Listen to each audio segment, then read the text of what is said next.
Adar, Isha, Dira, Verechev. Adar זה אישה, דירה ורכב. יפה מאוד, יפה מאוד. ערב טוב, בשם השם יעשה ונצליח. On est aujourd'hui, lundi soir, Bezrat Hashem, le Zayin Be'adar, Adar Aleph. On a l'habitude, selon un certain minag, de jeûner une petite partie de quelques heures pour Moshe Rabbeinu pendant le Zayin de Adar Aleph, et aussi, Bevadaï, le Adar Bet, qui est le plus important des 2 mois, puisque Usamouch les Pesach, donc le 2e mois de Adar, et le mois de toutes les fêtes. Même s'il y a Purim Katan qu'on fera à cette occasion, quoi qu'il advienne, nous sommes aujourd'hui les Zayin Be'adar. Yom Holodet pour tous ceux qui fêtent leur anniversaire, s'ils sont les Zayin Be'adar Aleph. Et en français, nous sommes le 15 février. C'est le jour des payes, non 15. Ça vous fait rire? C'est le 10. Ah. Pas comme aux États-Unis, le 15 aux États-Unis. Donc, Bezrat Hashem, on dira ce jour pour la réfoua shlema de tous les malades d'Israël, ou bichlalam, notre cher et tendre ami, Shachem Shuvechayou, Moshe Ben Hana Bezrat Hashem, Lelou Nishmat Morabicha Moshe Ben Hana, c'est ton papa, je parlais de la réfoua shlema, là, pour vous. Voilà, Mordechai Serouya Bezrat Hashem. D'accord, et Moshe, Lelou Nishmat Bezrat Hashem, pour aussi David Gandous, non, Ben Yosef, exactement. J'ai fait un cours qui s'appelle Shalom Edi, ou Salut Edi, je ne me rappelle plus comment s'appelle ce cours. Ouais, j'ai vu tout à l'heure. Partout où je vais, tout le monde me dit, j'ai vu votre cours, extraordinaire, extraordinaire. C'est un cours qui est sorti vraiment de mon cœur, hein. Ça récolte une façon de dire au revoir par rapport à cette terrible maladie qui l'a emmené. Et aujourd'hui, c'est son 7e jour. Aujourd'hui, nous sommes donc le lundi, on est dans le livre Sod HaChashmal, 4e Pélec, il faut toujours de verre, et il est trop fort. Je vais demander un café très léger. Je t'avais dit de ne pas toucher mon café. Ils sont bien 2 hein, pour le faire. Hein. 2 pour l'emmener en plus. Shem Yerachem. Mizbach Hazahav, Shavit Hazahav égale Hazahav, le matériel que Akadosh Baruch Hu utilise, l'or pour faire son Mizbeach, l'or pour faire son charvit, c'est-à-dire son charvit, comment on appelle ça? Vous savez, le bâton du roi là, français. Sceptre, bonne réponse, et le Egel Hazahav. Quoique, ça a été aussi fait avec cela. Alors, on va l'étudier ensemble, je ne l'ai pas lu du tout, donc je vais le faire avec vous. Comme c'est marqué là-bas, il y a 2 sukrazik là-bas. Oui, il y a 2. C'est quoi la bracha d'après vous? מזונות, שהכל, מוציא לחם, מה עשיתם? שיחיינו, וחיי אמיתים, oui. טוב, ועשו להם אלוהי זהב, il y a marqué, ils se sont fait des dieux d'or, comme ça c'est marqué dans Shemot, ותכתוב זה לעומת זה, עשה אלוקים. Vous savez que tout ce qu'a créé le Créateur du monde, il a fait l'un en face de l'autre. כמו שיש מדרגות בקדושה, יש מזבח הזהב, tout comme il y a des degrés pour s'élever dans la Gdusha, d'ailleurs c'est le cours de demain pour les femmes, de la Gdusha à la Touma, non, de la Touma à la Gdusha, en français de l'impureté à la pureté. Et ici, il en parle Minashamaim, Shel Avodah Zara, Im Prinat Zahav, car il faut savoir qu'avec l'or et le meilleur de ce monde, on peut faire ou le meilleur ou le pire. Loanin Velo Lechem. Ici, avec l'or, on a fait la caporette, on a fait le Aaron Haïdout, on a fait l'arche d'alliance, mais ils ont fait aussi la faute du veau d'or, Velachen, il dit ici, Asu Egel Mizahav, Litkacher Im Prinat Zahav, Sheba Klipa, car la klipa, automatiquement, les choses impures, s'attacheront toujours à ce qu'il y a de plus haut dans ce monde. Quand vous voyez un homme qui est rempli de Yetzerara, mais rempli de Yetzerara, c'est qu'il a une neshama extrêmement élevée. Tout simplement. C'est Akadosh Baruch Hu, il a choisi le Zahav, l'or, et que la Sitra Hara s'est attachée à l'or pour faire le veau d'or, c'est que l'or a une particularité très très élevée. Et le Zahav d'ailleurs représente dans les vertus divines, quelle vertu de Dieu, d'après vous? Hein? L'or représente quelle vertu? La rigueur. C'est là. Le Kesef représente Midat HaChesed. Le Zahav, l'or, représente, le Kesef c'est l'argent. Le Zahav, lui, représente Midat Adin. C'est pour ça que les femmes portent essentiellement des bijoux en or, en général. Parce que la femme est Midat Adin, elle est Gevura, elle est rigueur. En général, elle porte souvent des bijoux en or et elle se sent attirée par cette matière. Pas simplement parce que c'est beau, hein. Tu prends Tu prends du platine, par exemple, ça vaut plus encore que de l'or. Mais non, l'or est beau, et les femmes sont attirées, pourquoi? Parce qu'elles sont elles-mêmes, j'allais dire, de l'or. D'une certaine façon, oui. Mais elles sont attirées par ce qui leur ressemble, midatadin. Par contre, nous, les hommes, en général, on préfère souvent ce qui est de couleur argent. C'est pas le cas de tout le monde, bien sûr, mais regardez nos montres en général, c'est rare de voir un homme avec une montre en or. En général, souvent en platine, couleur kesef. On est bien d'accord. Et on sait que la faute du veau d'or, pourquoi on parle de ça, c'est bizarre, en tout cas, était la faute, une des fautes les plus graves de tout le désert. Et on croit, Béhémet, cette faute si grave que la faute du veau d'or, pour que jusqu'à la fin des temps, nous payerons de génération en génération la faute du veau d'or. Il dit tout simplement ici, parce qu'ils ont utilisé le matériel le plus précieux aux yeux de Dieu, le plus élevé aux yeux de Dieu, qui est l'or. Et ils en ont fait de la avodat zara. S'ils avaient pris, par exemple, ça voudrait dire quoi? Imaginez qu'ils aient pris du néchochette, ou du plomb, et qu'ils auraient fait un veau en plomb. Selon ce qu'il nous dit ici, la faute aurait été beaucoup moins grave. Parce qu'au niveau idéologique, la statue qui a été représentée, au niveau idéologique, n'était pas pour remplacer Dieu, mais pour remplacer Moshe Rabbeinu. C'était un guide qui voulait. Alors pourquoi est-ce que cette faute est si grave dans ce cas-là? Alors, comme je vous l'ai déjà expliqué, les chérubins, c'était deux statues à l'intérieur du Kodesh HaKodashim. C'est pas d'Afka la notion d'être une statue qui est le problème. C'est ce que tu en fais au niveau mental. Et là, au niveau mental, les enfants d'Israël pensant que Moshe était décédé, puisque nous sommes à une d'Adar sur lequel on en parlait, eh bien, le Satan a montré son cercueil au-dessus de la tête des enfants d'Israël. Ils ont dit, bon, alors on va remplacer Moshe. Comme Moshe, il était Chetzo Elohim, moitié Dieu, moitié humain, ils ont fait une figurine, entre guillemets, qui est sortie d'ailleurs du Tavnit, Egel, Ochel et Sev, une espèce de veau. Je rappelle que ce n'est pas un cours sur la faute du veau d'or, hein. Je vais voir où ils vont en venir, c'est juste un commencement. Mishum she'avdu avodah zara bedarga achi gvoa. Donc, le fait de prendre quelque chose qui appartient à un des mondes les plus élevés engendrera automatiquement une réparation des mondes les plus difficiles. Le Zeshekatou. C'est pour ça qu'il faut faire très attention quand on parle des Juifs. Les âmes juives ont quelque chose de particulièrement élevé. Il faut faire particulièrement attention de ne pas les rendre impurs. Par tout moyen. Que ce soit nourriture ou autre chose. On a dit à Dieu, mais à qui appartient cet or? Le créateur du monde s'est vanté, comme je vous l'ai dit pendant Shabbat, de toute la création que Dieu a créée. Il ne s'est jamais vanté de quoi que ce soit. Il a dit que le ciel et la terre lui appartenaient. C'est son droit, c'est le créateur. Mais il a dit aussi que dans sa création, il y a une création dans la création qui lui appartient. Et cette création s'appelle l'or et l'argent. Li azahav, veli, akesef, neum Hashem sevakot. Le créateur du monde dit l'or et l'argent m'appartiennent. Donc il sera très important de ne jamais faire d'avodah zara avec ce genre de matériel. Ça ne veut pas dire qu'avec du bois on peut le faire, parce que la Torah nous mettra en garde dans la paracha de Réé, fin du livre de Devarim, en disant ne faites pas d'éloqué, Sef, éloqué Zahav, ça c'est dans les 10 commandements, c'est dans la paracha d'Yitro, mais plus tard dans la paracha de Réé, on nous dit faites attention à ces dieux de bois et de pierre. Donc aussi faire attention à ces figurines comme la croix qui était faite en pierre, en bois, et d'autres religions qui utilisent la pierre. Ça aussi, ce sont des matériaux. Ah bah, malgré tout, ça reste Bedarga Pruta Yoter. C'est là.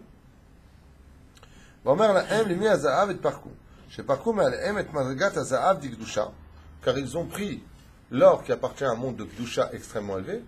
Comme vous le savez, l'or a une particularité, c'est que c'est le seul matériel de tous les matériaux de la création du monde qui ne change jamais. Tu peux le mettre dans le feu, dans le froid, dans la neige, dans l'océan, au fond de l'océan, là où de la pression, dans l'espace. Mets-le où tu veux, il restera toujours de l'or. Toujours. Il ne change pas. Si tu le fais fondre au feu, il deviendra de l'or liquide. Tu le sors du feu, tu attends 1 heure, tu reviens, tu retrouves ton lingot d'or. Ou l'homme, il te paraît que c'est quelque chose d'éternel. C'est là.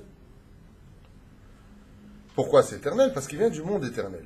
Il vient d'un monde divin. Shaya la'em mematan Torah. Venatnu et sitra achara, veze shamar Rashi, veitparku leshon pirikat masa. Vas-y, veitparku, pero shadavar, il paraît qu'en hébreu, pirika veut dire aussi se débarrasser du poids et du joug des mitzvot. Sur ce, c'est pour ça que dans le judaïsme, on fera très attention d'utiliser toujours les meilleurs matériaux pour servir Hachem. Comme par exemple quoi? Pour Hanouka, une menorah en or. Celui qui a les moyens, il devra acheter une menorah en or en l'honneur d'Hachem pour donner le meilleur des matériels en l'honneur de la Torah. Comme il a dit tout à l'heure, le Ramashiach, il a donné un très beau mashal. Il a dit que la table du Mizbeach se trouvait en face de la Ménorah. Et que tant que la lumière de la Ménorah était capable d'éclairer ce qu'il y avait sur le contenu de la table, donc de chaque juif, si on est capable de mettre cette lumière spirituelle sur la table de notre vie, il est évident que ça fera aussi partie du Mizbeach, ça fera aussi partie du Beth Amikdash. Et c'est ce que demande Hachem, Vasuli Mikdash, Veshachanti Betocham, faites-moi une maison où je puisse résider. Et une maison où on est capable de faire résider Dieu, c'est une maison où on est capable de prendre tout ce que nous avons, même notre table de ping-pong, et de la sanctifier vis-à-vis d'Hachem. Comment? Débrouillez-vous. שפרקו מעליהם דרגת הזהב לקדושה והיה להם פרקו לשם. מצאנו זוהר הקדוש אמר רבי אליעזר בואו ראו שעשו ישראל מעשה ההוא וגמרו לחטא ההוא פנמה עגל ולא עבודה זרה אחרת. Alors il pose la question de Zohar HaKadosh. Il dit quand le Hegel c'est le Vaudor, est sorti de sa cuve et qu'il a commencé à gambader à droite et à gauche, pourquoi il dit comme ça? Il dit Gamou le chet aou, donc a été provoqué cette faute. Pnema Hegel velo avoda zara acheret. Pourquoi Dafka un Vaudor et pas autre chose? Manienne. Vas-y, dis-moi. Non, on n'a pas dit comment il a été fabriqué. La question c'est pourquoi Dafka un Vaudor et pas autre chose? Parce que là, l'endroit où on jette de l'or, la situation de cet endroit vaut un Vaudor en fonction du vent et des montagnes qu'il propose. Si. C'est-à-dire, en jetant cette or, l'ange préposé à cet endroit-là ressort en Vaudor. Tu veux dire que l'endroit où ils étaient n'aurait pas pu provoquer autre chose que ça? Il aurait été ailleurs, il aurait provoqué autre chose. Il aurait été ailleurs. Le lieu était propice au veau et pas autre chose. Ben lui, Asher derrière toi, il dit que non, parce qu'on a jeté le tas de Allé Shor à l'intérieur qui est monté à Shor. C'est marqué Allé égal, il y aurait un Allé, je sais pas, Necher, il y aurait un nègre qui est sorti. C'est ce qui a été jeté dedans. Mais il y a quand même quelque chose dans ce que tu dis. C'est que le lieu, effectivement, peut influencer sur ce qu'il sort, mais ce n'est pas spécialement le lieu. L'ange préposé à cet endroit-là qui est à la tête d'un Vaudor, en fonction du vent et des montagnes où ça s'est fait. Et d'où tu sors ça? De mes livres. De tes livres. Pas des livres, pas des miens, des livres que j'apprends. Ah, d'accord. Top, Maniel. Donc tu veux dire que les montagnes du Sinaï avaient une tronche de veau. Un truc comme ça. Non, c'est une question que je te C'est pose. autre chose. Mais l'ange préposé à cet endroit, c'est un Vaudor. C'est un veau. Un mort, bien sûr. Qui faisait 1445 kilos. Mais il faut qu'il se mette au régime, l'ange. Hein. C'est pour ça qu'ils ont jeté tout. C'est-à-dire qu'Aaron, il a jeté tous les matériaux d'or sans penser à savoir ce que c'était. Il a jeté et il est sorti cette chose-là en fonction de l'ange préposé. Donc selon ton explication, il n'y aurait pas eu besoin du tas qui a été jeté dedans, quoi, en fin de compte.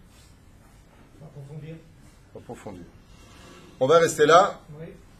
שהרי מן הצד בבחינת הזהב יוצא פסולת, ומשום שמתפשטים כל הכוחות של צד השמאל דמות תבניתו כעגל, בואו איך בכל שייך אהרון להיטהר שאילו לא עשה הפעולה לא היה יוצא העגל. Il dit ici que si le Zohar dit le contraire, le Zohar dit que justement si Aaron n'avait pas fait ce qu'il avait à faire pour sortir le guel, donc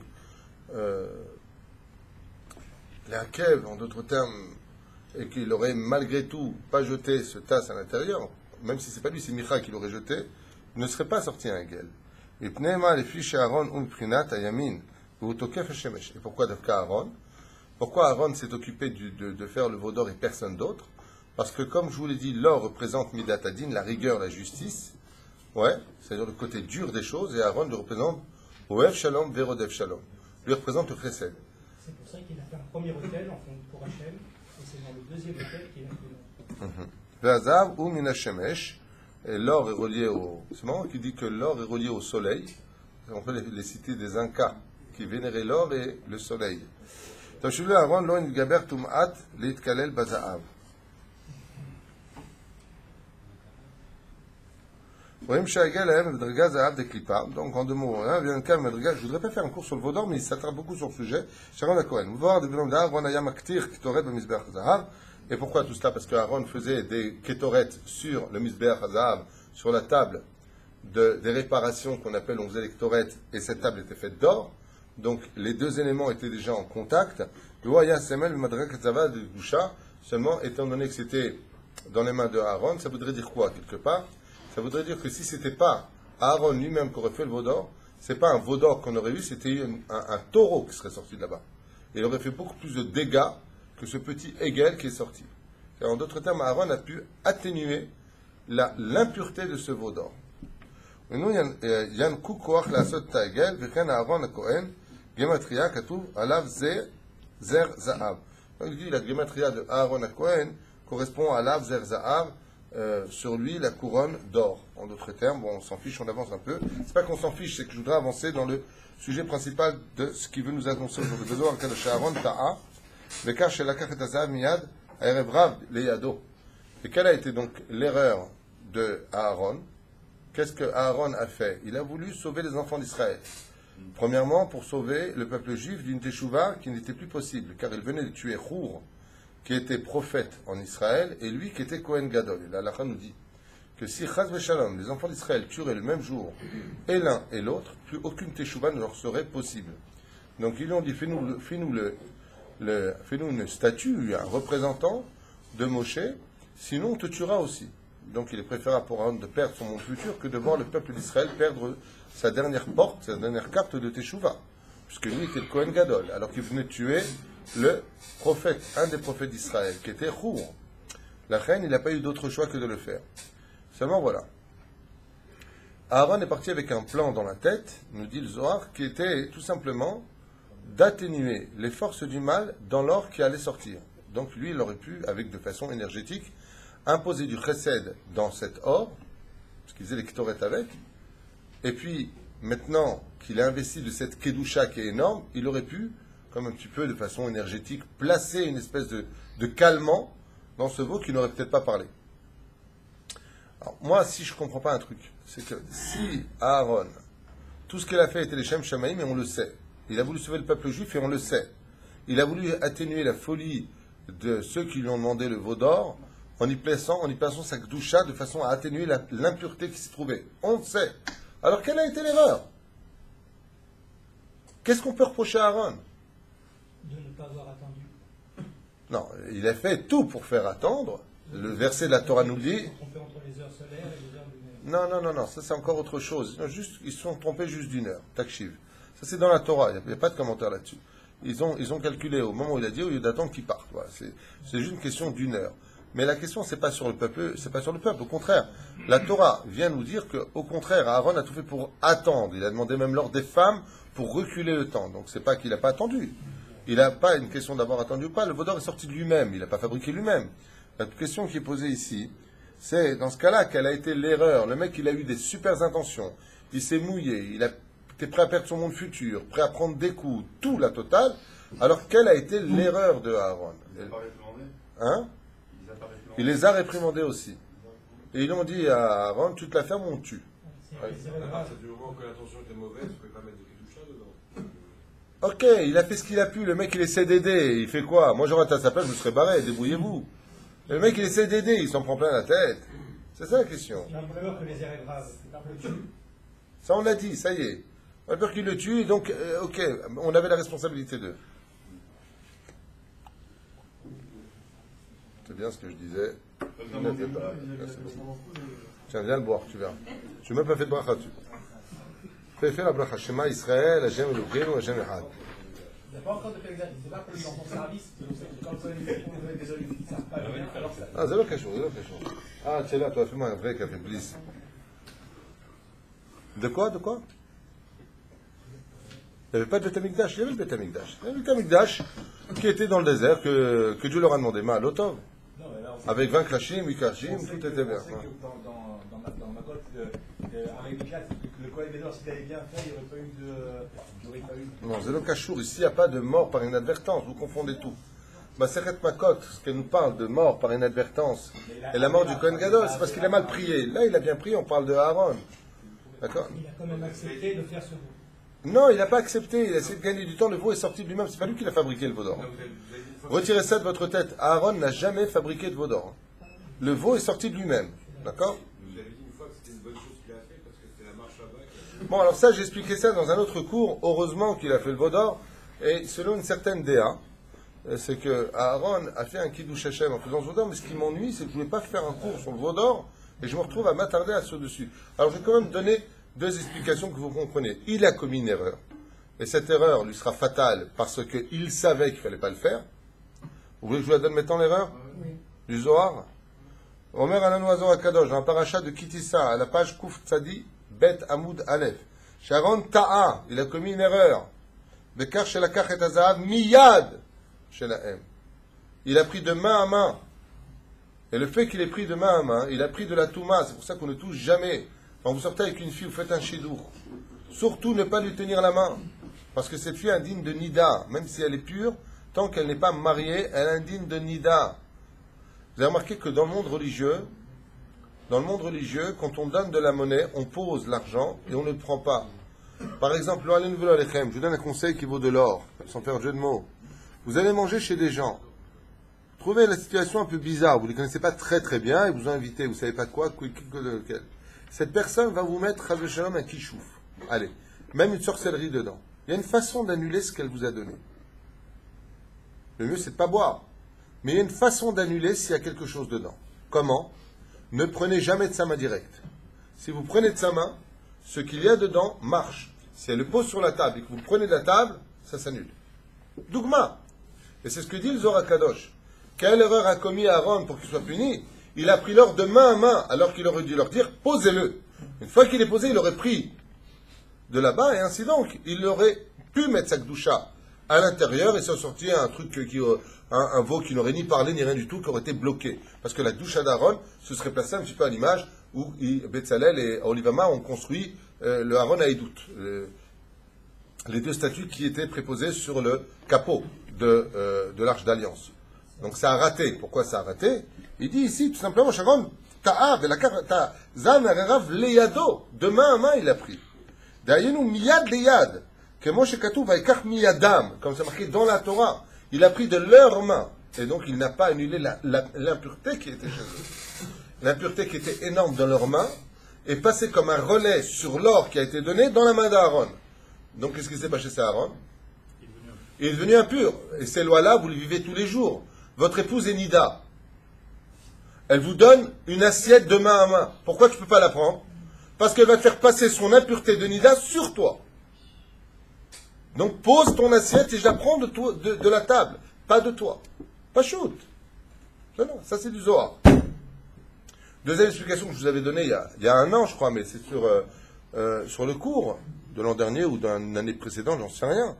C'est qu'en réalité, effectivement, la Gemara nous dit comme ça dans 3 endroits différents, d'ailleurs, à propos des balais Tosafot, que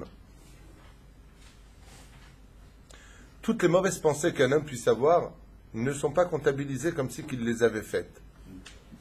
Même si, je rappelle, que la chose la plus importante chez un juif, la plus élevée de toutes, c'est des pensées pures. Car si les pensées sont pures, automatiquement les paroles seront pures et les actes seront purs. Du verset du Rav Shlomo El-Kabet, sauf Maaseh, Mahashava Techila. Seulement voilà, il y a 2 fautes pour lesquelles la pensée s'enjoint automatiquement à l'acte, même si tu n'as pas commis. Le premier, c'est l'avodazara. Le deuxième, l'otachmod, eshet re'echa. Tu ne convoiteras pas la femme de ton prochain. Tu ne l'as pas prise, mais tu l'as convoitée. Tu as fait le issour. Ces 2 pensées sont négatives à un tel degré que tu n'as pas besoin d'aller le faire pour être accusé. Sur ce, vous comprendrez bien qu'avant de demander de faire la faute du veau d'or, automatiquement, ils l'ont pensé. Donc ils étaient déjà coupables comme si que ça avait été fait, puisque la pensée, mitztarefet le maaseh, elle s'enjoint à l'acte avant même de le faire. Sur ce, il est simple de comprendre que, étant donné que Pharaon avait annoncé à tout son peuple et aux Hébreux, quand ils sortirent d'Égypte, mais il vous emmène dans un désert pour mourir, c'est ce que j'ai vu dans les constellations. En réalité, tout ce qu'il a fait comme coup, leur a dit Pharaon, c'est tout simplement un grand magicien, il vous emmène dans un désert rempli de démons, c'est tout simplement une espèce d'Harry Potter, votre Moshe Rabbeinu, c'est ce qu'il a voulu faire croire, Chazvé Shalom, aux enfants d'Israël, Chazvé Shalom, de penser une telle chose, bien sûr. Et donc, qu'est-ce que fait Aaron? Étant donné qu'il lui demande de faire un veau d'or. Il a un problème, Aaron. C'est qu'il est avec Moshe comme Pharaon a dit ça. Et c'est pour ça, d'ailleurs, que dans la prière de Moshe Rabbeinu, afin de pardonner les enfants d'Israël de la faute du veau d'or, il dit, mais qu'est-ce que vont dire l'Égypte? Pourquoi se sert de cet argument? C'est pour ça qu'Aaron s'est empressé de faire le veau d'or. Car en faisant le veau d'or, quelque part, il a sauvé quoi? Les enfants d'Israël d'un Chilul Hashem qui n'auraient jamais eu à avoir de réparation. Et pourquoi? Parce que tout de suite après cette faute du veau d'or où Moshe descendit, 3000 hommes trouveront la mort frappée par le glaive. Maintenant que les nations du monde observaient ce qui se passait dans le camp d'Israël, comme aujourd'hui on regarde constamment ce qui se passe, vous avez vu ce qui est en train de se dérouler là dans les informations? Un soldat israélien se fait insulter, mais de façon horrible, par un Palestinien sur un soi-disant son fauteuil roulant, parce qu'ils adorent le côté médiatique. Ouais. Il donne des coups, il donne des coups, il donne des coups, il insulte. Il dit, quand on a une si grande bouche, c'est qu'on peut se permettre de se défendre. Et il le fait tomber de ça. Ça va faire la une des journaux. Regardez les soldats israéliens qui ont fait un pauvre handicapé palestinien. Allez, hop, on est reparti. Les yeux drivés sur nous, alors que là-bas à Gaza, ils s'égorgent les uns avec les autres. Et personne ne dit rien. Personne ne dit rien. Ils n'ont rien à faire. Tant que c'est de l'arabe qui tue de l'arabe, ils n'ont rien à faire, c'est pas notre problème. Mais si un juif, il pousse un arabe, attention les mecs. Vous voyez ce qu'on dit? C'est marqué, toutes les nations se retourneront contre Israël. Oui, mais ça c'est... Non, mais c'est pas de ça que je parle. Là, je parle simplement du côté médiatique. La reine Bisiata d'Ishmaïa, qu'est-ce qu'a fait Aaron? Il a dû concrétiser de façon physique la raison pour laquelle ceux qui ont fait le veau d'or devaient mourir. Et pourquoi? Pour ne pas que les nations du monde, s'ils avaient demandé les veaux d'or, les juifs de cette époque, ou le Erev Rav si vous préférez, et qu'ils n'auraient pas été concrétisés, ils auraient dit pourquoi ils sont morts. Donc Pharaon avait raison. Donc il fallait apporter, si vous préférez, la preuve existante de la raison visuelle pour laquelle Dieu va les frapper. Sinon, si ça n'avait pas été concrétisé, on aurait dit, ben voilà, Pharaon a raison, en fin de compte, il a fait les 10 plaisirs, il a fait les plaisirs, pareil. On aurait donné un pitron de paix, on aurait donné un argument aux nations du monde, qui aurait dit, en fin de compte, ouais, c'était du hasard. Toute l'histoire de Purim d'ailleurs. Voulant faire croire que la vie n'est que du hasard. Hein? Alors, justement, c'est ce que je viens de t'expliquer. On ne peut pas dire qu'il a commis une erreur. Et le Zohar te dit s'il en a commis une. C'est qu'en allant vite dans sa façon de penser, voulant retarder le temps, voulant, il a oublié un détail. Ce détail lui a coûté très cher. C'est qu'il a pris l'or de main à main. C'est la seule erreur qu'il ait connue. S'il n'avait pas pris cet or de main à main, il aurait pu éviter réellement un veau qui marche et qui court, puisqu'il a été lui-même, d'une certaine façon, un conduit de cette impureté à travers le veau d'or. Parce qu'il a pris de main à main. C'est comme un courant qui vient sur ma droite et le courant vient sur ma gauche. Ils sont déconnectés parce qu'il y a un halal, un vide. Qu'est-ce que je fais moi? C'est un courant de 20 watts, on va pas aller loin, 20 volts, pardon. Je mets ma main ici et je la mets de l'autre côté. Sur ce, je deviens un conducteur de cette électricité, parce que je le touche. Je crois que dans la Torah, on fait très attention de ne pas toucher à l'impureté. Jamais toucher à cela.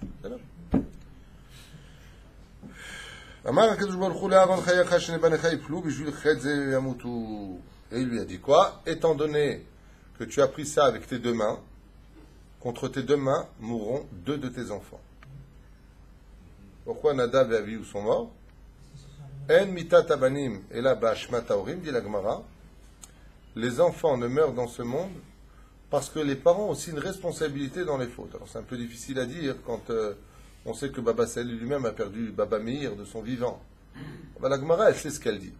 Pour Aaron, par exemple, qui a perdu ses 2 fils qui étaient des personnages élogieux, duquel on n'aurait pas la bouche assez propre pour parler d'eux comme Nadav et Avihu, le Zohar nous dit comme ça, Hamarlo akadosh baruch hu kutsha rachamana amarlo, l'Aaron chayecha, sur ta vie.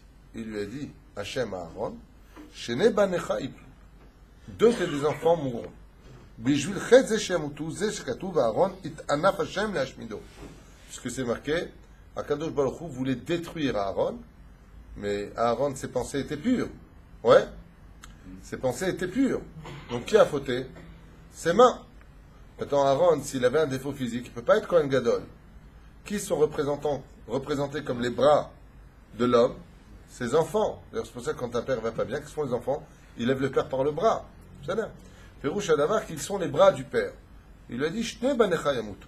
On comprend qui il a pris, Nadav et Avihu, dont la Gdusha était si grande qu'elles étaient comme la pureté des bras de Aaron. C'est là, pour dire qui était Aaron Kohen Gadol. Ça vous intéresse qu'on fait ou vous voulez qu'on passe à... Ouais. La Shmid Purio Mima'al Puré Adam, comme c'est là, que là-bas, à propos dans Amos, j'exterminerai le fruit de cet homme, on parle des enfants.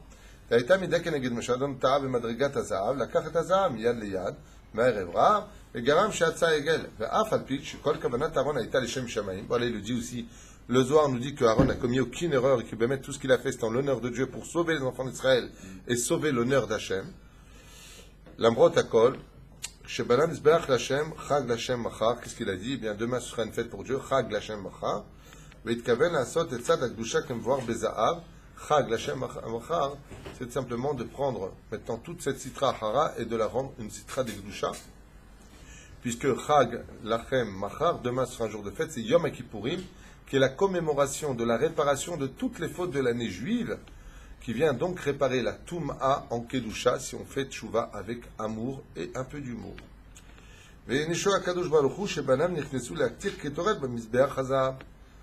De la même façon, eux sont rentrés pour apporter des encens sur le Mizbeach à Za'av. Donc, Mida Keneged Mida le Matla, Afalpishin Kamnu le Shem Shamaim, eux aussi sont venus les Shem Shamaim, Avalon Izharu, Venichnesu Shtuye Yain, Vemetu. Ils sont rentrés, Todaraba, Soul, entre guillemets, ils avaient bu du vin. On ne sert pas à Hachem dans ce genre de situation. Veza Yam Mida Keneged Mida, Bidiou, Kemoshe Aaron, Nozam Medragat Za'av, Ne'enash Mibanav, Shinu Zero Bektoret, Amadrigat Za'av, Shelaim Bametu. Il dit Nachon. Il dit, tout comme maintenant, tu es rentré avec des pensées pures à Aaron, tu as commis une erreur avec tes mains, tes enfants auront l'esprit flou, puisqu'ils avaient bu un peu de vin avant d'y aller, et en déposant les clitorettes sur l'or, en réalité, l'or du Mizbeach a fait un kitroug sur l'or du Zahav qu'a fait leur père, qui a provoqué la mort des enfants. C'est très dur, mais c'est la vie. De quoi? C'est pas son intention, c'est pas la question de demande de main à main. Oui, mais encore une fois, je voudrais te poser une question. Imagine que tu laisses un gan avec plein d'enfants et que le balagan, c'est-à-dire tout est dans un tel désordre que Bémet, ça en devient scandaleux. À qui tu t'en prendras? Aux responsables qui a 20 ans ou aux enfants qui ont 2 ans? Ainsi est faite la vie. Plus tu es grand, plus tu es pur, et plus les comptes seront difficiles à régler, parce que de l'autre côté, tu es celui qui représente les autres. Alors c'est vrai qu'il a été puni Aaron, c'est vrai qu'il a perdu 2 fils, mais tu sais que jusqu'à aujourd'hui, il est dans un Gan Eden que je te souhaite et que je me souhaite pour l'éternité. Tu sais que quand viendra le Melech HaMashiach, c'est lui qui reprendra cette place de Kohen Gadol. Désolé, cher Kohen. Tu sais que jusqu'à aujourd'hui, il vit dans un monde hors du commun. Tout a un prix. Chetzi mechir, chetzi avoda. Quand tu payes quelque chose qui ne vaut pas grand-chose, il ne faut pas t'étonner que ça casse vite. Quand tu as une vie qui est cool dans ce monde, sans responsabilité, ou quand tu fais de la vérote, tu ne payes pas très cher, ta vie n'aura pas voulu très cher. Pour la mort des 2 fils d'Aaron, paracha de Shmini, il y a toute une paracha. Tout le monde en parle. Et cette paracha est si importante que leur mort a provoqué la réparation de l'autre côté des enfants d'Israël, puisque cette même mort est relue quand? Le jour de Yom Kippourim. Il fait l'expression de génération en génération de tous les enfants d'Israël. Une fois de plus, du mal ne sort que le bien.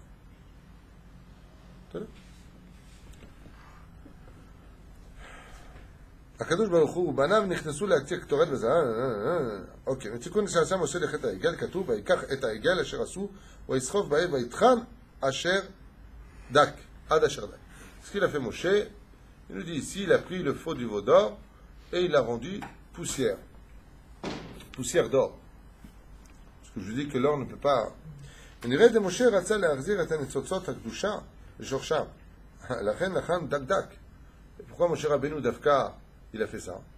Il aurait pu laisser liquide, il aurait pu le laisser sans forme, biforme, je sais rien, un truc comme ça, rien du tout.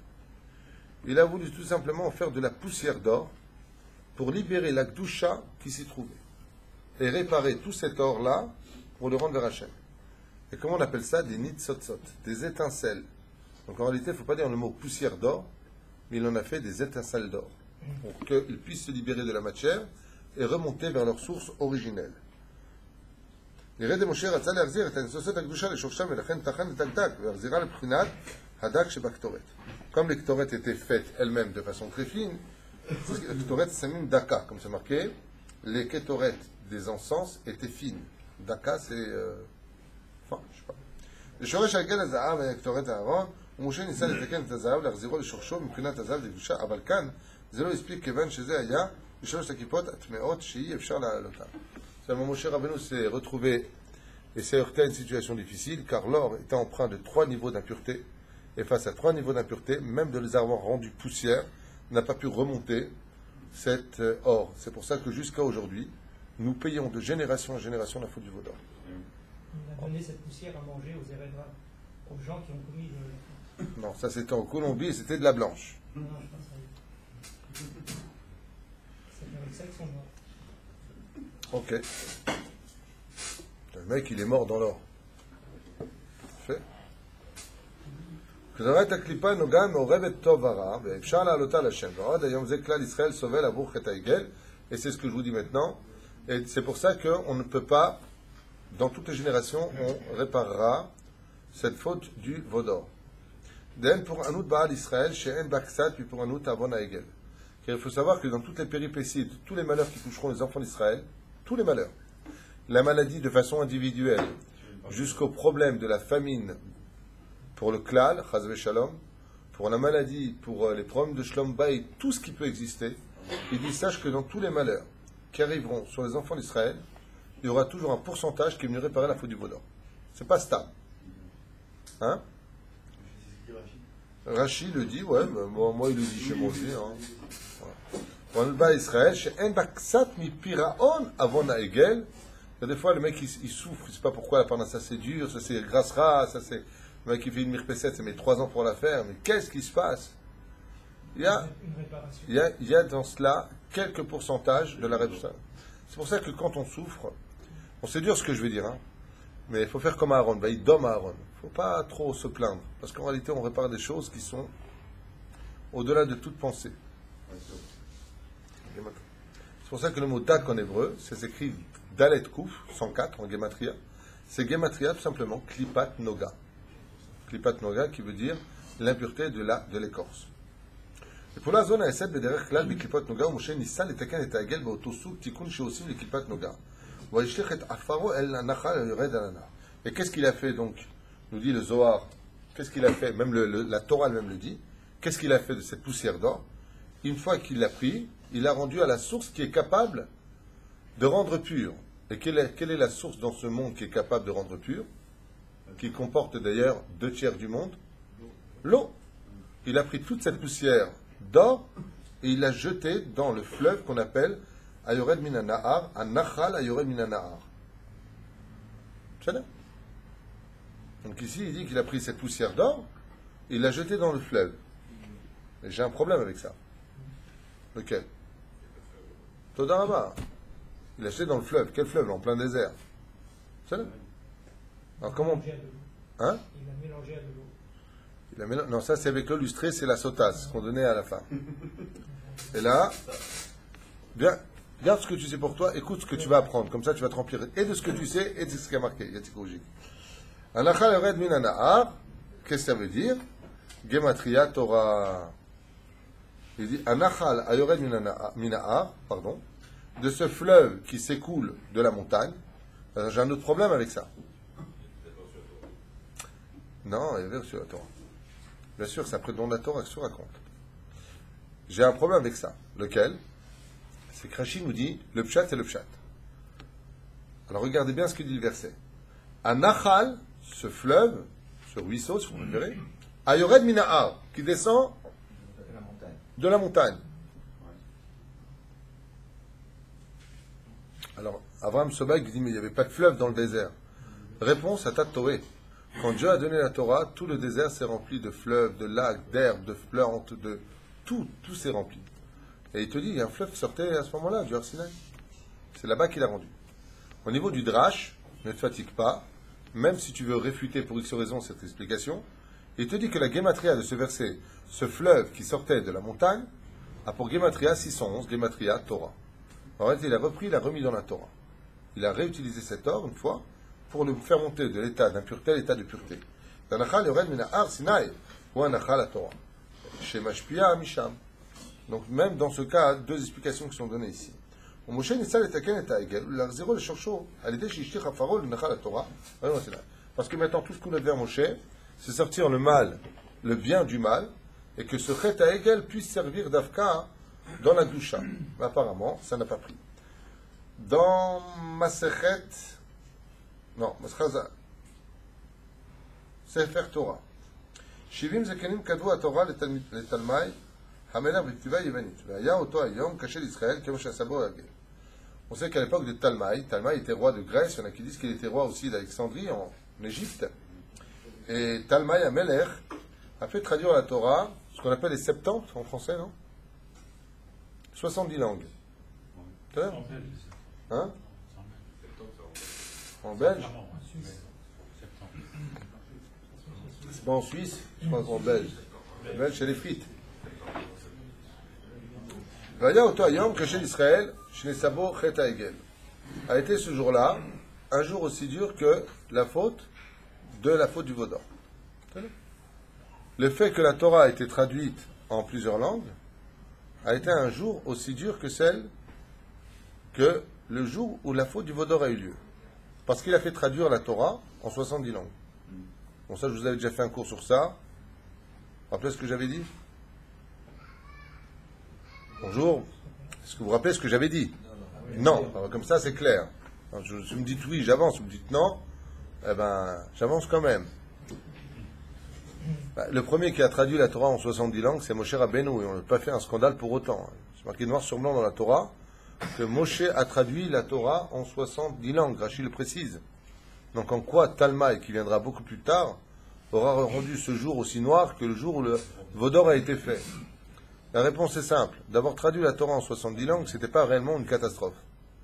Parce que les nations du monde aussi peuvent venir étudier la Torah écrite, non pas la Torah orale, mais la Torah écrite. C'est-à-dire, sauf s'ils sont en phase de conversion. Aval, quoi qu'il advienne, ou même s'ils sont des blés noirs, ils peuvent aussi venir étudier la Torah écrite comme la Torah orale. Et même la mettre en pratique, comme vous le savez. Comme le précise de Mishnah Brura, le Khatam Sofer et autres. Aval. Pourquoi Bémet, ça a été un jour noir? Tout simplement parce que, en traduisant cette Torah en 70 langues, le roi Talmaï a voulu faire comprendre aux nations du monde que la Torah était une science très intéressante, comme la philosophie de Platon, Aristote ou Socrate. C'est en cela que c'est devenu noir. La Torah est divine, tandis que celle des autres est vide. C'est toute la différence. Elle est mignonne, mais elle est vide. Elle est vide parce qu'elle n'a pas été vécue par ceux qui l'ont enseignée, donc elle est morte. Elle n'est que parole, philosophie. On avance. C'est pas ce que je voulais faire du tout comme étude aujourd'hui, mais Maniasé, c'était la suite du livre. Vaya Oto Ayom Kasher Israël. ונראה לבאר דקשם שחטא העגל היה שהורידו את המדרגת הזהב של הארון לקליפות ויצא מזה העגל, כך היה הורידו את התורה לקדושה ללשון יוונית ששייך לכיפת הטומאה. Alors ici par contre il apporte une explication mamash pashtanite, mais qui est difficile à comprendre par rapport à ce que je vous ai dit tout à l'heure. Mais la réponse est simple aussi, c'est que c'est vrai que Moshe Rabbeinu a traduit la Torah en 70 langues. Seulement, Moshe Rabbeinu a traduit la Torah en 70 langues, telle que la Torah pouvait être traduite dans sa pauvreté en français, en anglais, en arabe, en chinois, en ce que vous voulez. D'accord? Par exemple, il y a marqué Bereshit bara Elokim. Comment vous le traduirez? Bereshit bara Elokim. Comment vous traduirez ça, vous? Au commencement, Dieu créa. Au commencement, Dieu créa. Au commencement, créa Elohim. Si on fait avec nos termes. Bereshit bara Elokim. Ça se traduit en général au commencement, Dieu créa. Dans l'absolu, c'est Dieu qui a créé le commencement. Et en hébreu, si vous lisez bien, Bereshit, le commencement, a créé l'attribut de Elohim. Bereshit, bara Elohim. C'est Bereshit qui a créé. Donc quel est le premier nom de Dieu dans la Torah? Bereshit. Moshe Rabbeinu, quand il a traduit la Torah, il a traduit tel que la Torah est fidèle à la kavana, c'est-à-dire l'intention. Talmai, lui, il a traduit comme il aurait voulu le traduire. Et la Torah ne peut pas descendre de niveau. C'est encore une explication qui est donnée ici. Tout comme l'or qui aurait dû servir à faire le misbéach, eh bien, cet or-là n'a pas servi à cela, malheureusement. Il a servi à faire le mal. De la même façon, Talmai a voulu faire descendre la Torah au niveau de la langue liévanite, qui est une langue impure, malgré tout. Même si on sait qu'Al Pi Halacha, un Sefer Torah écrit en grec est kasher, des films écrits en grec sont kasher, des mezuzot écrits en grec sont kasher. C'est la même Megillah pareil, c'est le même alphabet. C'est un dérivé de l'hébreu, le grec. Alpha, bêta, gamma, delta, je sais pas quoi. Ok. גם מותר לברך עליו. בסדר? אבל malgré tout, זה מה שהיה. על פי זה, מה לברך שרביט הזהב, attends, באמת, pourquoi est-ce que cet or-là, il a servi la Sitra Ahara? Pourquoi? Il y a eu deux sortes d'or qui ont été pris par les Hébreux en Égypte. Il y a eu l'or qui a été pris des maisons égyptiennes, et il y a eu l'or qui est venu au pied des Hébreux.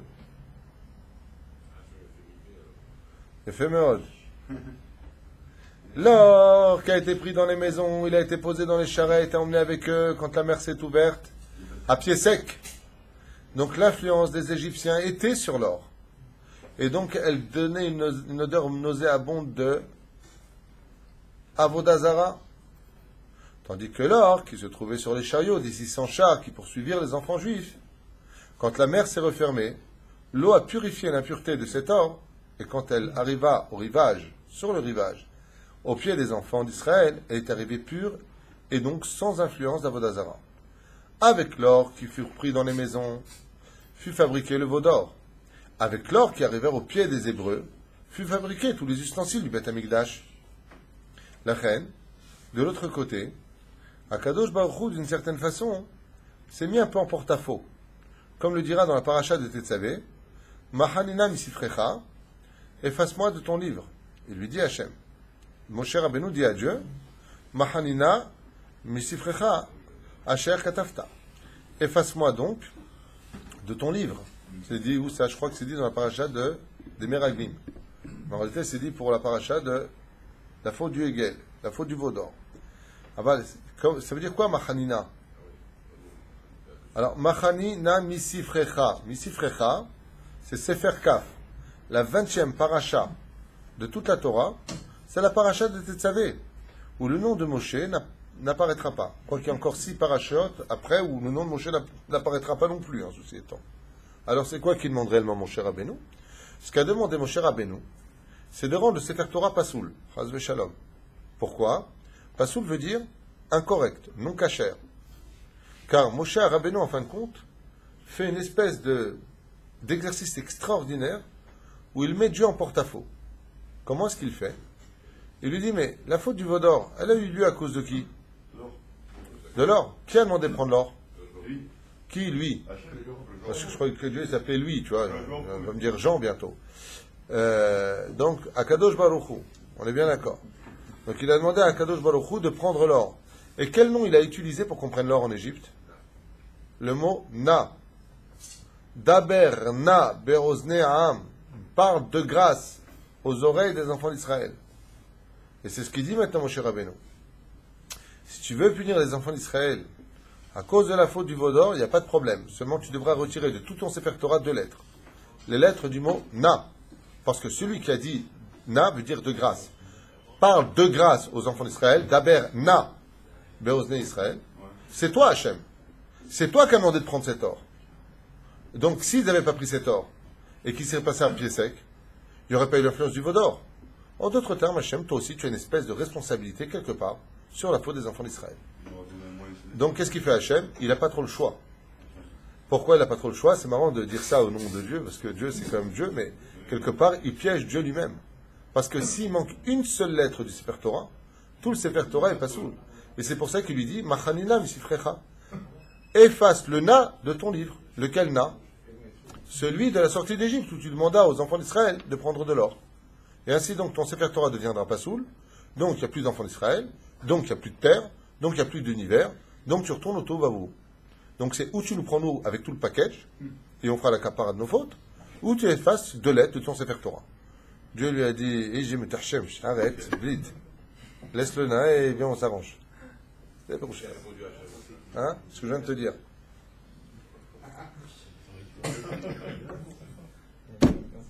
D'un côté, on a vu que quand on sort d'Égypte. Tu as entendu ce que j'ai dit, François? Hachem, il leur donnait un peu moins de Très gentil. Mais vadaï.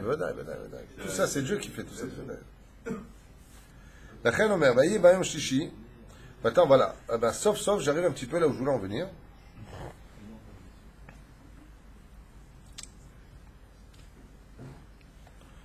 Sauf, j'y arrive.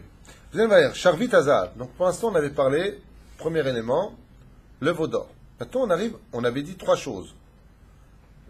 Vous vous rappelez? Le veau d'or, qui était fait avec de l'or. Après, on a parlé du sceptre, du roi, Charvit Hazar.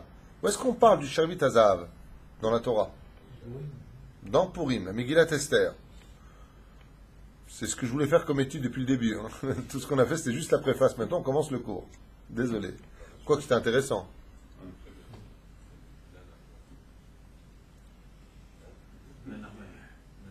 Na, Nachman, Meuman, mais... Ah, Na. Non, Na, Nachman, Meuman, tout ça, c'est pour ceux qui ne savent pas lire l'hébreu. C'est un très bel ulpan. Na, Nachman, Meuman. Que le mérite de Rabbeinu nous protège. Amen.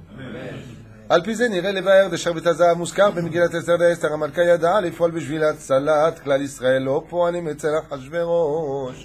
Esther connaissait le secret de l'influence de l'or qui était tenu dans la main d'Achashverosh, Asvirus, qui était le roi de toute la terre à cette époque. Et là, צריך לפעול בשמיים, אמנם בגשמיות נכנסים לאחשוורוש. Alors il dit ici, et là, צריך לפעול בשמיים. Il fallait influencer d'abord dans le ciel, vis-à-vis d'Esther, אמנם בגשמיות נכנסים באחשוורוש, mais dans le monde de la matérialité vis-à-vis d'Achashverosh. אבל העיקר צריך לפעול ברוחניות. ולבטל את הגזרה בשמיים. Donc il y avait un décret, vous connaissez l'histoire de Purim, un décret dans les cieux qui avait condamné les Juifs, malheureusement qui s'étaient mis à vouloir consommer dans les ustensiles du Beth Amikdash, et ils ont mangé profitant de ce repas. Donc il fallait annuler déjà le Xardin dans les cieux. כמו שכתוב אצל נחמיה, ויאמר לי המלך, על מה זה אתה מבקש? Comme c'est marqué à propos de Nehemia, il rapporte ici un verset qui dit, le roi a dit, sur quoi tu viens me demander? ויתפלל אל אלוהי השמיים ואומר למלך, אם המלך טוב. Donc il dit ici, il faut demander au Akadosh Baruch Hu, qui est dans le ciel, entre guillemets, même s'il remplit toute la terre de son kavod, je sais pas, de son respect, בגשמיות דיבר על המלך, ארתששסתא, המילים האלה שדיבר על המלך בכוונתו התכוון בזה תפילה לשם. ונחמיה ידע לפעול ישועה פועלים אצל השם, והשתדלות אצל המלך. היא רק יצירת כלי להשרות את ברכת השם, ולכן כשדיבר ארתששסתא, ארתששסתא ça veut dire roi en perse, pour ceux qui ne savent pas, ודיבר כלפי השם, ולכן אסתר ידע שבשביל לפעול אצל הקדוש ברוך הוא צריך להיות במדרגה רוחנית גבוהה של זהב. Et donc elle a compris une chose, elle, Esther, c'est que pour pouvoir parler au roi des rois, pour défaire ce décret-là, elle devait absolument être en contact avec quelque chose qui est matériel, mais qui va jusqu'en haut, jusque devant le trône divin. De l'or, mais quel or? Qui nomme les rois à Rosh Hashanah? Qui sera roi dans l'année? Hachem. Et ça vient cet ordre-là d'où? Du trône divin, de là où il y a eu le décret. C'est pour ça qu'elle a dû se présenter, qu'elle attendait qu'il lui tende le charvit. Le fait qu'il lui tende le sceptre en or, c'était pour elle une façon de faire un saut dans les cieux si elle arrivait à le toucher. À toucher quoi? En réalité, le pshat vient nous dire le charvit, le sceptre, mais en réalité, c'était le trône divin. En touchant le sceptre en or, elle touchait dans les cieux le trône divin. Et celui qui arrive à toucher le trône divin était sauvé pour annuler les décrets, comme on l'a vu avec Moshe Rabbeinu, face aux gens qui devaient tenir le Kisei HaKavod d'une autre façon. Bien entendu, tout ce que l'on dit, ne l'oubliez pas, c'est un langage d'enfant. Qu'on puisse comprendre à notre niveau à nous. Ça va beaucoup plus loin au niveau des secrets de la Torah. וכן שלחה מרדכי עבדי המלך ועם מדינות המלך יודעים אשר כל איש ואישה אשר יבוא אל חצר פנימית לא יקרא אחת דתו להמית לבד מאשר יושיב המלך אצל הקדוש ברוך הוא שרביט הזהב vechaya. Il dit, c'est pour ça que toute personne qui osait se présenter devant le roi, de quel roi on parle maintenant, devant un Kadosh Baruch Hu, s'il ne lui tendait pas le sceptre en or pour le sauver, alors automatiquement il mourrait vechaya. C'est-à-dire, לבן עם מי ששייך למדרגת הזהב של מזבח הזהב נמצא בפנים. ואסתר פחדה והיא לא במדרגה הזו. Et pourquoi Esther elle a eu peur? Pourquoi elle a dit à Mordechai, moi j'ai peur d'y aller? Il dit tout simplement parce qu'Esther elle était chesed. Elle ne pensait pas qu'elle avait le niveau de monter jusqu'à ce qu'on appelle Dargat Zahav. ולכן מיד ביקשה תשומו עליי. C'est pour ça qu'elle a demandé à tout le monde de jeûner pour elle, sur elle plus exactement. וזה ביטול הגשמיות של רבים מישראל שיהיה לזכותה. Afin que le peuple d'Israël, à travers ces 3 jours de jeûne, devienne plus spirituel. Et qu'est-ce que représentait chacune des personnes qui avaient jeûné 3 jours? Des marches d'escalier pour que Esther puisse monter de façon spirituelle dessus par rapport au fait qu'ils aient brûlé leur graisse comme un misbéar, car le fait de jeûner brûle les graisses, c'est pour ça qu'on maigrit quand on mange plus. Et sur ce, chacune des personnes qui avaient jeûné 3 jours avait comme préposé 3 marches pour Esther, afin qu'elle puisse monter de façon spirituelle sur chacune de ces journées pour atteindre le trône divin. Et ça, c'est facile à comprendre. Le Shem Havaya Baruchu, Yud Kevavke, se divise en 4 dimensions. Il y a le Shem Av, le Shem Sag, le Shem Ma et le Shem Ben. Ben parce que c'est la Malchut, c'est en bas. Contre ces 4 niveaux, le plus élevé de tous s'appelle le Shem Av, qui s'appelle Shem Havaya de Yudin. C'est quand tu écris le Yud Kevavke, tu l'écris avec des Yud. C'est pas compliqué, ça fait en Gematria 72. Donc, pour atteindre ces 72 marches, où chaque marche représenterait 1 heure, combien de jours devrais-je jeûner pour atteindre le Shem Havaya Baruch Hu, le trône divin? 3 jours tout simplement, car 24 heures x 3 égale 72. Donc c'était une façon de pouvoir monter jusqu'à la madriga supérieure, le plus haut degré d'Esther.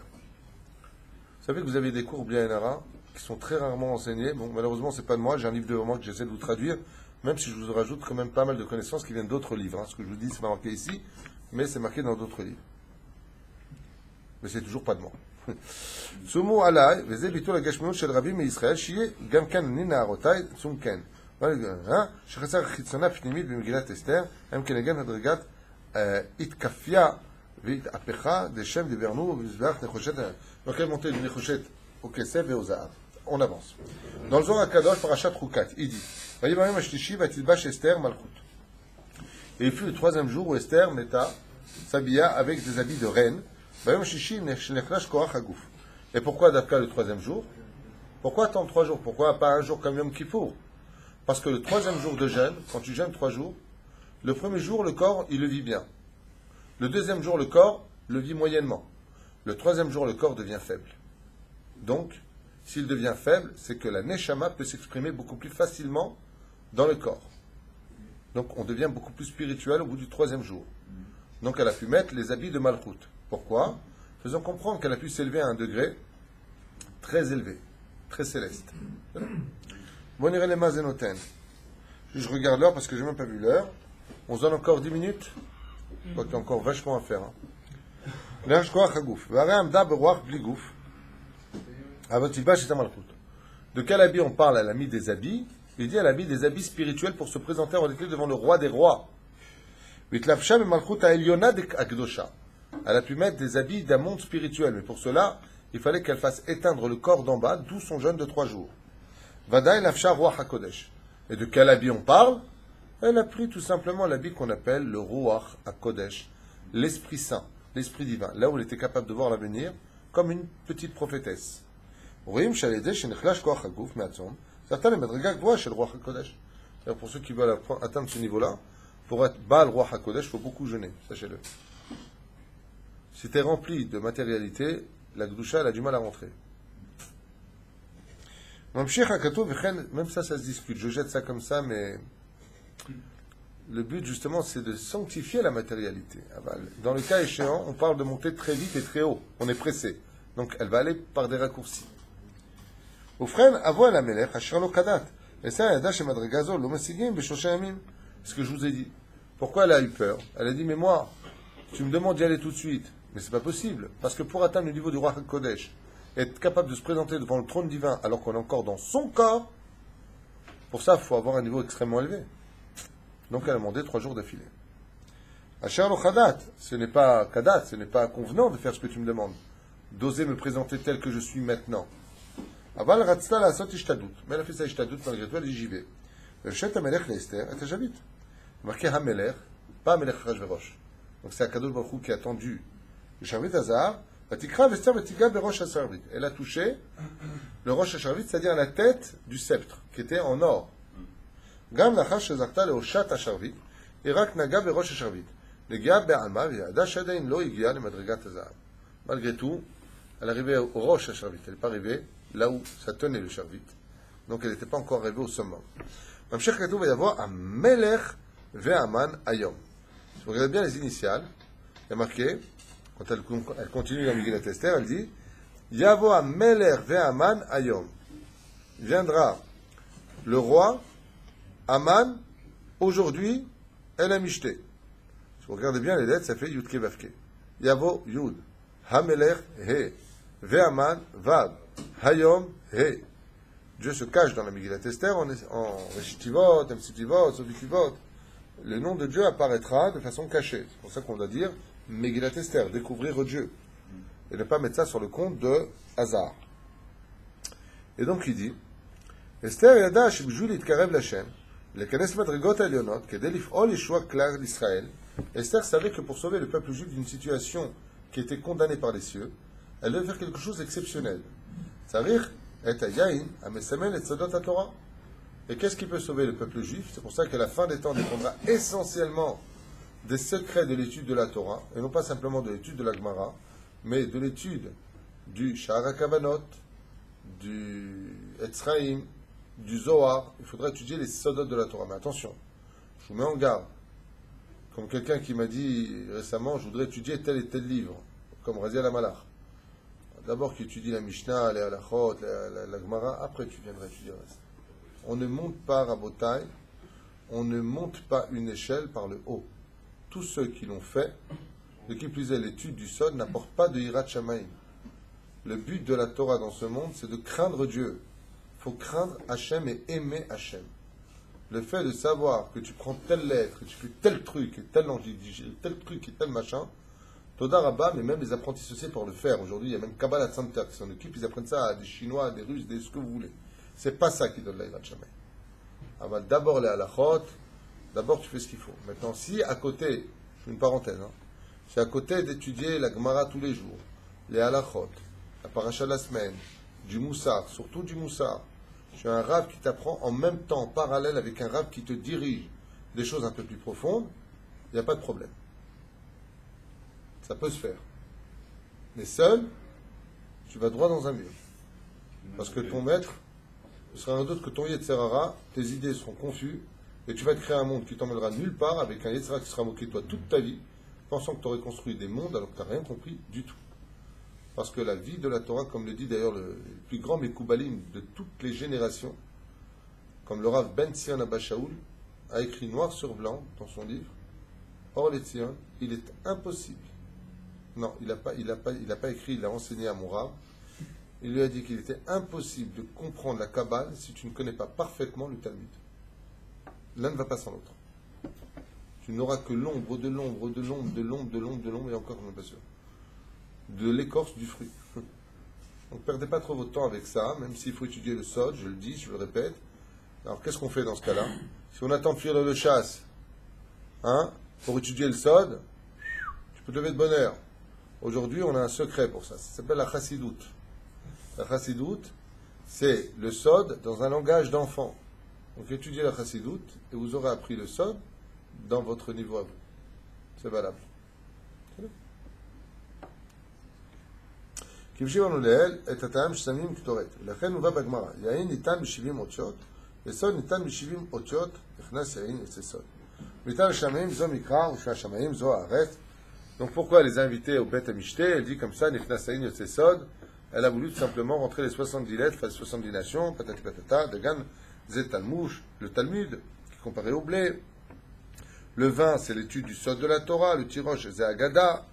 ורואים שהיין מרמז על הגדה, והגדה נמצאים כל הסודות התורה, comme c'est marqué dans le Balatania, justement, Regal Ben Hashem, je parle de ça, il amène ça en référence. Amar Rabbi Yosef Yain Amishumar Ba'anavav Shedeme Bereshit El Devrim Atikim Shel Niglu Leada Miyom Shivra Olam Atidim Legalat Sadikim Latid Labo. Lechen Bikshu Javo Amelech Mishta Yain. Donc pour faire sortir le secret d'en haut, il fallait boire de vin dans le monde d'en bas. Vadain Tsarir Beur Madoua Esther Izmina et Aman. Maintenant, il pose la question, je finirai avec ça pour aujourd'hui. Pourquoi Esther a-t-elle demandé à Aman de venir? Elle aurait très bien pu accuser Aman avec le roi en tête à tête, un petit repas aux chandelles. Pourquoi a-t-elle besoin de faire venir Aman pour l'accuser devant Aman? Manienne. Vous avez une réponse?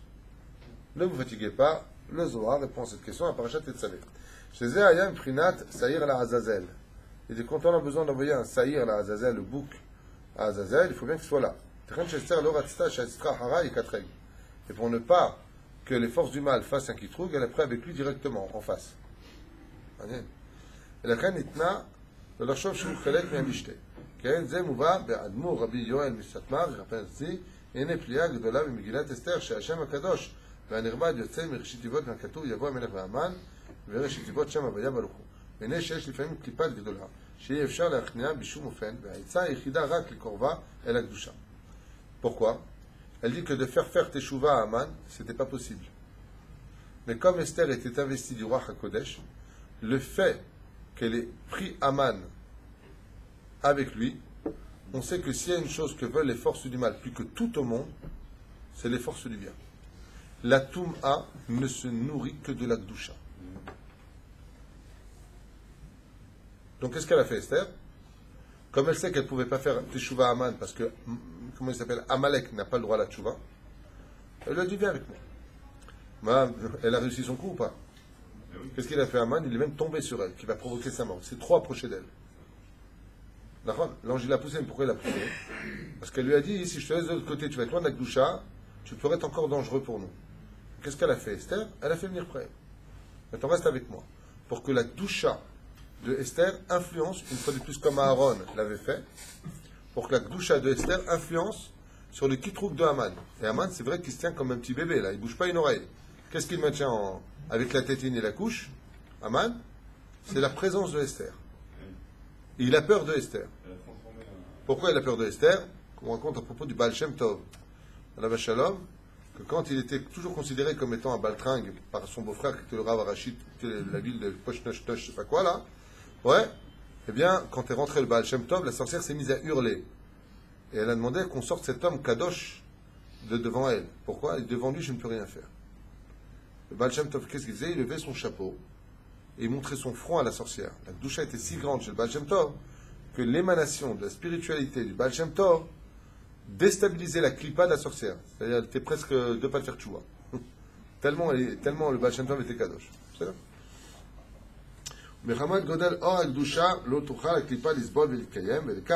Et donc, elle a pétrifié d'une certaine façon l'impureté de Haman par sa Gdusha qui a laissé en émoi l'impureté de Haman. Et Karva, Esther et Haman, elle a Gdusha Chikdola. Et donc, qu'est-ce qu'elle a fait? Elle les invitait justement à boire du vin pour les balbel et tamoir. Et qu'est-ce qu'elle a fait, elle? Elle a récupéré les nitzotzot de Gdusha qui se trouvaient dans les forces du mal. C'est pour ça que le Rabbi Yoel de cette marque dit que les initiales c'est Yud Kevavke. Viens toi avec Aman à mon Mishté, les initiales c'est Yud Kevavke, le nom divin. Et venez à mon Mishté, j'ai des choses à récupérer de vous deux, les deux andouilles. Venez. Les deux Tmeim, venez, j'ai des choses à reprendre de vous.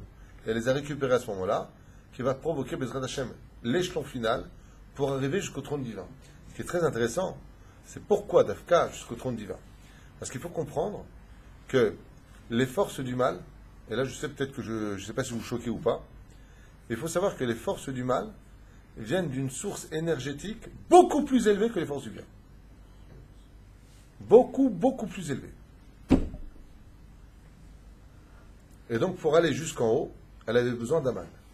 Ça ne suffisait pas que le peuple d'Israël jeûne 3 jours, il fallait monter sur la tête de quelqu'un pour aller encore plus haut. Et qui est cette personne? Aman, qui était le summum de l'impureté. Et pour ça, il fallait lui prendre. C'est pour ça qu'il n'y a pas plus grand que celui qui était impur et qui a fait tchouva. Par exemple, qui furent les juges d'Israël, les Shkatagazit? Les descendants de Haman. C'est pour ça dit la Gemara. Ceux qui ont été capables de se convertir par la suite au judaïsme, et d'être ceux qui vont juger le peuple juif, c'est les descendants de Haman. C'est pas normal. Celui qui sera capable de dire à Moshe Rabbeinu qui se gourre et que c'est comme ça et comme ça qu'il faut faire, c'est Yitro qui était près d'Avodazara. C'est une chose incroyable.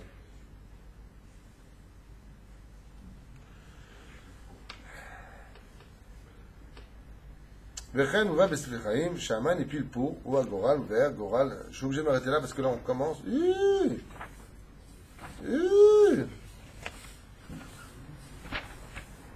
Ok, on va s'arrêter là. ברוך ה' לעולם אמן ואמן. כל טוב.